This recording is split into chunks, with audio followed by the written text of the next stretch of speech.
Good morning, everybody. Welcome to my first ever Instagram video.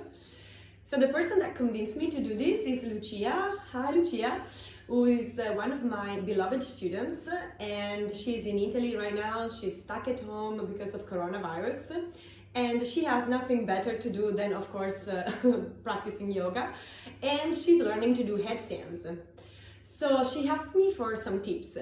Now, generally, I do teach a workshop back home that it's like a 90 minutes workshop, breaking headstand down step by step, and also talking about the risks involved and how to practice it safely. But for my first online video, I figured maybe I could just give you one tip, which is probably the most important one. And then I thought that if you are interested in doing the full thing, maybe I could teach it virtually on Zoom. So comment to this video if you are interested, and then I'll see if we can set up a date for that. Other than that, I think I might start to do weekly tutorials for the subscribers at my Patreon account that I just set up 3 days ago. So all this like virtual world, it's really new for me, so I'm trying to navigate it. But I do have a page, brand new, it's called America Yoga. And so I'm gonna send new content to the subscribers of that page too. Okay, so now let's talk about headstand. So the most common mistake that people make when they do headstand, in my opinion, is that they try to jump into the pose, and you really don't want to jump into headstand because your head is touching the floor, and you don't want to put that much weight on your head because it's dangerous for your cervical vertebrae and, well, to be more specific, for the intervertebral discs, right? So the secret is to walk into the pose. So let me show you what I mean. You come on your knees and bring the hands in front of you. Some teachers might tell you that a correct distance of your elbows is the one that you have when you touch them with your hands, and then place the hands in front. Now, many people, when they start to walk into this pose, at some point they cannot bring the hips on top of their shoulders, and that looks like this. So they put their head inside, come up, then they start to walk into the pose, but at some point their hips are stuck here away from the shoulders. So what they need to do, they lift a leg and they start jumping. And now you can see that this is a very bad idea. So the trick really is to walk until you can no longer walk.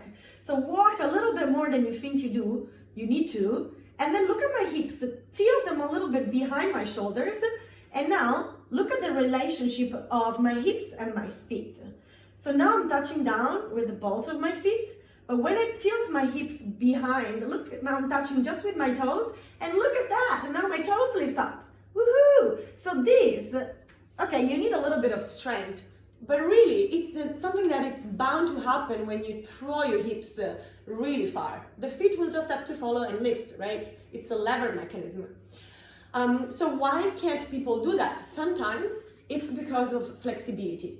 So if you have tight hamstrings, then you will not be able to walk that far. So the best postures that you can do to prepare for a headstand would be probably forward bends, so that will help you to stretch your hamstrings. Now, if you manage to shoot your hips to the other side of the room and lift your feet, then the next step is to bend one knee and bring it to the chest. So we go walk, walk, walk, until you really can no longer walk.